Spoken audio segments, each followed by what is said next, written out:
Mga kautang, approve na naman kami. And guess what, no? Ang loan application na to ay hindi po nanghihingi ng contact person.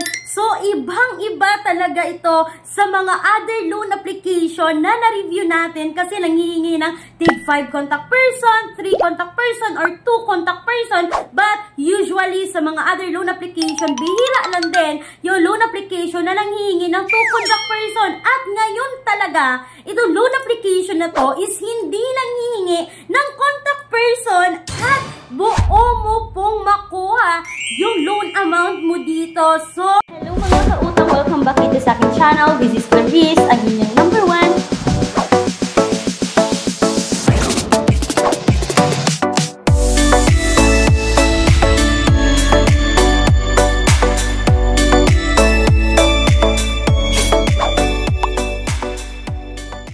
Na-approve na naman kami sa loan application na to mga kautang at hindi po ito 7 days, no? And hindi rin ito kagaya sa other loan application. And para sa akin, itong pag-usapan natin is isa rin ito sa makakatulong sa inyo. It comes in emergency needs. Dahil mga kautang, tested na ang loan application na to, naka-SEC registered, submitting an accessing entity sa CIC, at kasali po siya sa listahan ng recorded online platforms dito sa Pilipinas. Walang pending cases, at mga kautang, wala siya sa revoke list ng Securities and Exchange Commission. Pero bago yan mga kautang, congratulations na pala sa dalawang winners natin kahapon sa na-upload kong video kahapon. Yes mga kautang, no? Kung kayo ay nakapanood ng video kahapon, nakapag-comment kayo doon sa video kahapon, kayo na naman yung winner ngayon sa video na to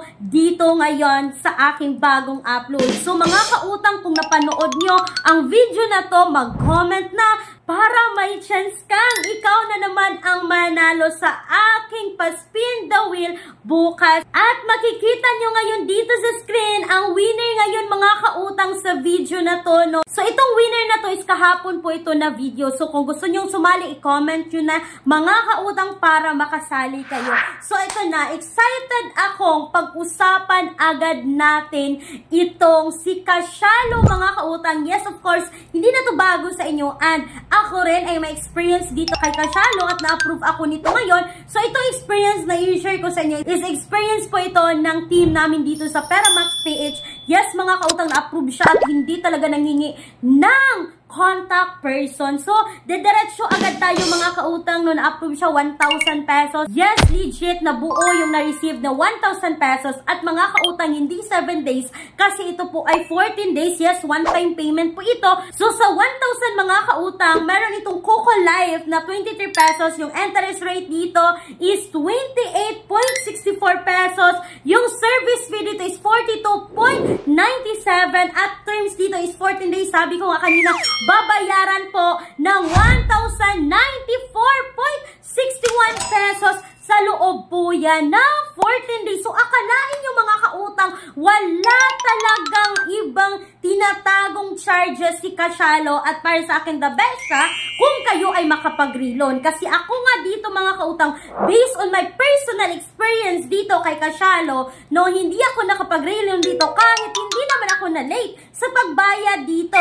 So mga kautang, i-update ko kayo ngayon, no, kung itong team namin dito sa Peramax PH, pagkatapos niyang magbayad dito, kung makapag-reloan ba siya, kasi ako, hindi ako personally nakapag-reloan kay Kasyalo. So mga kautang, ang daming valid IDs ang tinatanggap dito. Pwede UMID, driver's license, SSS, passport, digital postal ID, PhilSys ID, voter's ID, PhilHealth card, Pag-ibig, loyalty card. At alam nyo mga kautang, nung ako ay nag-apply dito, is postal ID yung ginamit ko dito before, na-approve ako but hindi nakapag-reloan.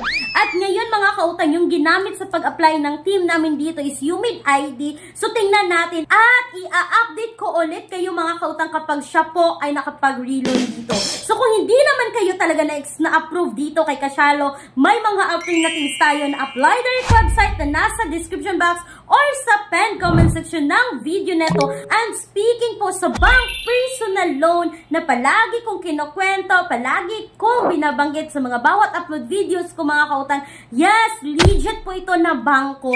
Mga kautang, all applications submitted is subject for bank approval. So for more details rito mga kautang, no, kung may katanungan kayo, mas better na i-Viber nyo ako mga kautang. Magkikita yung Viber number ngayon sa screen. And pwede nyo rin akong i-email kasi nagre-response din naman po ako sa email. Pero mas madali kasi yung Viber gamitin. So mga kautang, sana po ay nakatulong itong quick and honest review ko about kay Kashalo.